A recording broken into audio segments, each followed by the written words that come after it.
Godina Harargee Lixaa aanaa Odaa Bultuun magaalaa Kaarraatti qaamolee balaa tiraafikaa hir'isuu keessatti gahee qabanii fi kutaalee hawaasaa adda addaa waliin torbeen nageenya tiraafikaa kabajameera. Aanichatti sababa humnaa ol fe'uutiin balaan tiraafikaa gahaa jira kan jedhan itti gaafatamaan kutaa ittisa yakkaa aanaa Odaa Bultuun Inspektar Adam Saadiq isa kana hambisuuf hubannoon garaagaraa kan kenname ta'uu himaniiru. Motorota jira, baajaajota jira.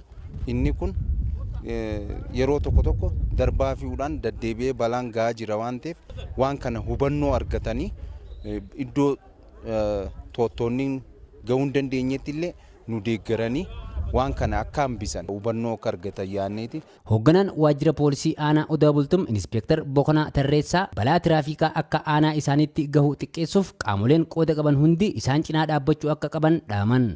Akkamittiin qindoomne rakkoo kana hambisuu dandeenya ilaalcha jedhu namni of keessatti qabatee taatee lubbuu namaa bahu taatee qabeenyi namaa barbadaa'u guutumaan guutuutti illee hambisuu yoo dadhabne hir'isuu akka dandeenyu qooda fudhattoonni keenya hundi keessan bitaa mirgaa warri dhuftan hundi adaraa akka nu deeggartan. Sirna kana irratti kan argaman ejensii geejjiba godina Harargee Lixaatti abbaan adeemsa to'annoo nageenya tiraafikii obbo Kadir Teessoo fi itti gaafatamaan kutaa olaanaa ittisa yakkaa qajeelcha poolisii godina Harargee Lixaa Koomaandar Tasammaa Nyaaphoo hawaasni naannoo Odaa Bultuum irraa hanga balballeettiitti jiraatan ganama daandii irra baay'inaan taa'uu fi gufachiisa hin hayyamamne hojjechuu irraa of qusachuun balaa tiraafikii hir'isuu keessatti gahee isaanii bahuu akka qaban dhaamaniiru. Qaamni hawaasaa guddaan biraa kan dhufu barataaf barsiisan gahee guddaa qaba. Odaa Bultuum irraa ka'ees amma balballeettiitti irratti hojjetamuu qabaata. Namni mirga isaan beeku, namni bitaa isaan beeku. Lammaffamoon adda ka ta'u iddoo biraa irratti yuunik kan ta'e namni ispaaltii bahee ganama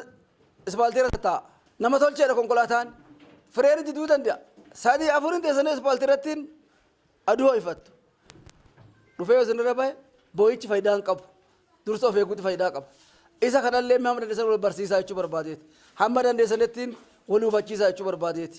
Bifuma wal fakkaatuun godinuma kana bulchiinsa magaalaa Hirnaatti waajjirri poolisii fi ejensiin geejjibaa waliin ta'uun barattoota, konkolaachistootaa fi qaamolee garaagaraa waliin torbee nageenya tiraafikii kan kabajan yoo ta'u, uummanni nageenya tiraafikii irratti hubannoo argachuun balaa gahuu malu xiqqeessuuf kan kabajame ta'uu hooggantuun waajjira poolisii bulchiinsa magaalaa Hirnaa Koomaandar Ittaantuu Maashoo Jeeyilaanii fi itti gaafatamaan to'annoo nageenya tiraafikii magaalattii Inspektar Ittaanaa Jamaal Laggasaa ibsaniiru. Hawaasni keenya yeroo bobba'ee galu balaa tiraafikii akka isaan irra hin geenye hubannoo kan argatanii barattoota isaanii gorsanii yeroo ba'aniif yeroo galan karaa mirgaaf bitaa ilaalanii karaa bitaa akka sosso'anidha. Wanti nuyi ayyaana kana akka kabajamu bu'aa bahii meeqa keessa dabarree gooneef tokko balaa suukanneessaa yeroo ammaa irra deddeebi'ee gahaa jiru kan hambisuudhaaf hubannoo uummanni bal'aan akka argatuuf dhaadannoo garaagaraatiin hawaasa magaalaa Hirnaatii fi naannoo Ashiitiif dabarsaa turre.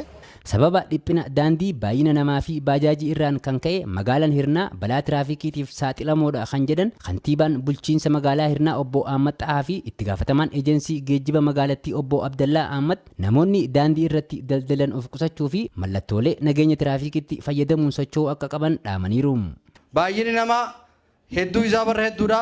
Baay'ee isaa barra hedduudha haalaan rakkisaa. Kanaaf akka magaalaa irratti balaa tiraafikaatiif hedduu saaxilamaadha. Warri karaa makiina irratti ol baaftanii meeshaa adda addaa karaa dhiphiftan konkolaataaf namni akka addaan bahee hin deemne warri godhaa jirtan sosochii nageenya tiraafikaa kanarratti deeggarsa akka gootan ergaa dhaamuu barbaada. Uummanni keenya magaalaa Hirnaa keessatti argamtan hundi keessanuu daandii gubbaa yeroo deeman mallattoodhaatu jira.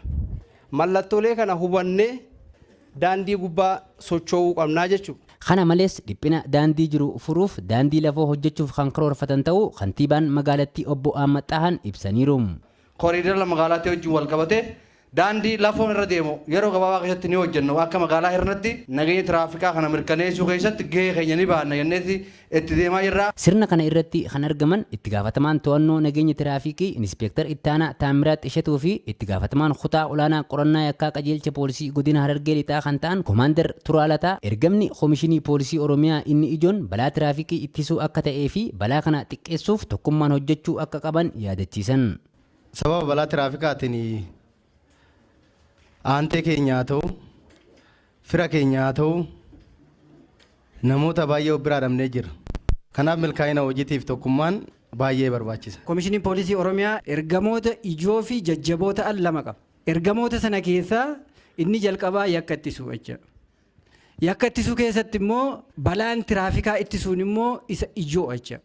Kanaaf xiyyeeffannoon keenya inni guddaan ittisa irratti ta'uu qaba jechuudha. Hirmaattonni ayyaanichaa dubbifne tokko tokko barumsa guddaa kan argatan ta'uu himuun sochiin balaa tiraafikii hir'isuuf taasifamaa jiru cimee itti fufuu qaba jedhan.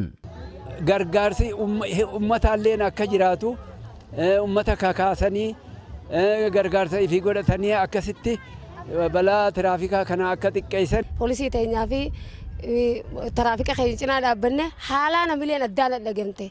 Taraafiin maarree taraafiin mirroo jaan duraan taraafiin qaama keenya ollatti ganda wal gorsinee bitaa keessan qabaddaa taraafika keenya kun qaama keenya deeggaru qabnaa